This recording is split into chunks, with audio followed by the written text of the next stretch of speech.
how to rotate a picture on an Android phone using the gallery. So start the gallery, navigate to the photo that you want to rotate. Let's say that one. Down here we have the pencil, so tap on that pencil sign. And you must be on the first icon, that one, because there are multiple icons. Which one is selected? That one is yellow, so make sure you're on the first one, that one, and then use the first icon out of these, which has a circular arrow on it.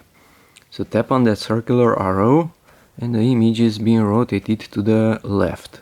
Tap on it once again, as many times as you like. So I need to rotate it this way, and then on the top we have the save button.